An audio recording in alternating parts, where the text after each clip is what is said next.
सनातन भारत राष्ट्र विजयन्ते तराम। नमस्कार दर्शकों, आप देख रहे हैं आजकल न्यूज।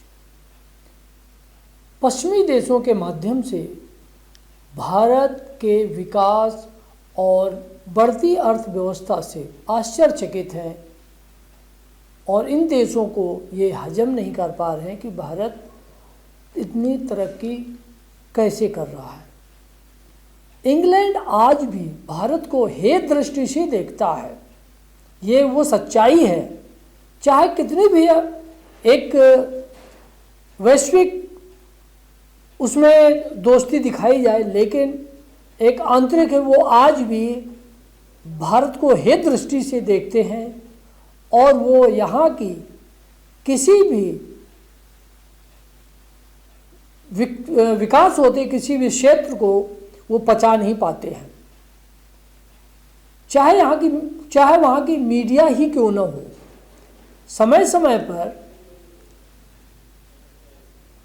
ऐसे कई मुद्दों पर इंग्लैंड की असेंबली में वहाँ के कुछ नेताओं ने भारत के आंतरिक मामले में टिप्पणियाँ की हैं, जो कि भारत के लोकतंत्र के लिए ठीक नहीं है। लेकिन ये टिप्पणियाँ तभी सामने आती हैं जब भारत के नेता अपने निजी स्वार्थ को पूरा करने के लिए देश के आंतरिक मुद्दों को देश के बाहर रखते हैं। और ये सब भारत के विपक्षी नेताओं का, यानी भारत के विपक्षी नेताओं का उन नेताओं की एक आदत में आ गया है। लेकिन ऐसा नहीं है कि हमारे नेता ये सब स्वतः कुछ कहते हैं, बल्कि इन सब के पीछे वहाँ की कुछ संस्थाएं होती हैं, उनसे वही कहलवाया जाता है, यानी इन नेताओं से वही कहलवाया जाता है जो वो संस्थाएं चाहती हैं, चाहे वो मानवाधिकार के क्षेत्र में हो, चाहे वो सामाजिक मुद्दे हों, चाहे वो किसान के मुद्दे हों, चाहे वो लोकतांत्रिक व्यवस्था पर हो।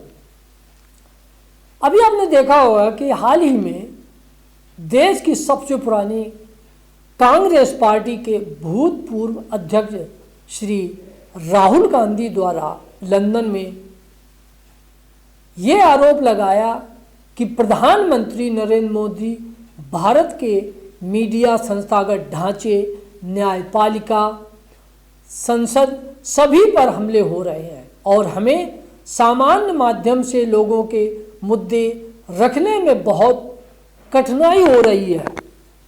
ये इस तरह का वहाँ पर उन्होंने कहा और उन्होंने यहाँ तक भी कहा कि बीबीसी को इस बारे में अभी पता चला है, लेकिन भारत में यह सिलसिला पिछले 9 साल से लगातार चल रहा है। सभी जानते हैं कि पत्रकारों को डराया धमकाया जाता है।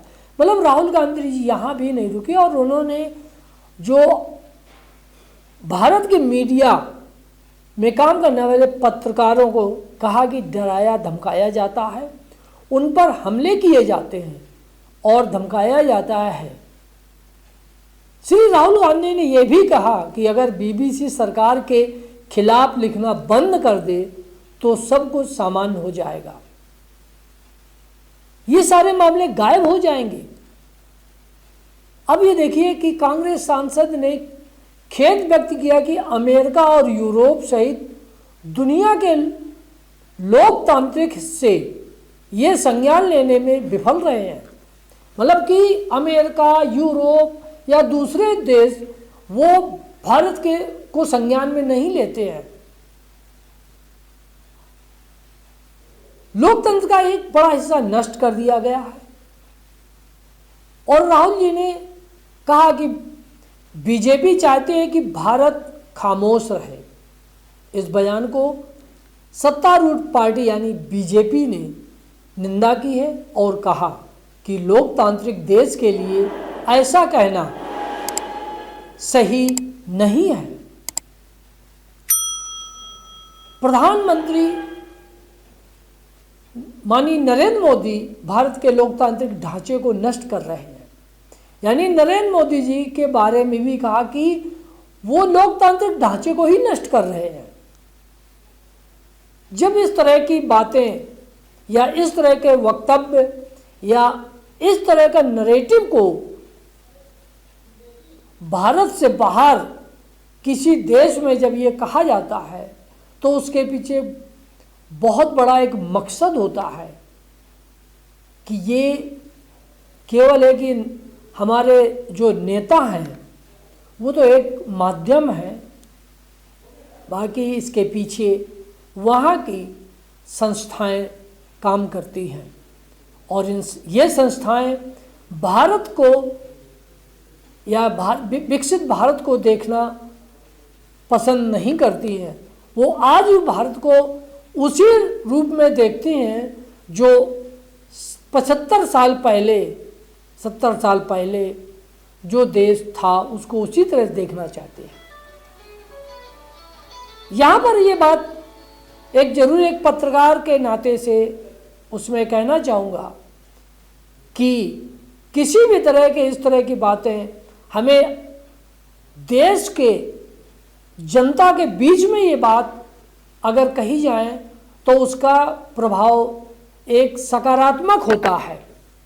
और यही बातें जब देश के बाहर और उन देशों में कही जाती है जो हमारे देश के लिए, भारत देश को वो आज भी वो पिछड़ा बनाना चाहते हैं, तो इसका एक यही संदेश जाता है कि हमारे देश को कमज़ोर करने के लिए या हमारे देश के खिलाफ यानी देश के खिलाफ ये षड्यंत्र है और हमारे नेताओं से वही कहलवाया जाता है जो वो कहना चाहते हैं।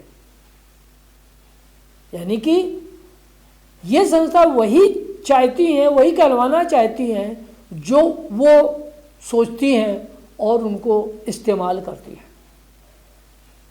तो आगे हम फिर कुछ लेकर आपके सामने आएंगे, तब तक देखते रहिए आजकल न्यूज़। नमस्कार।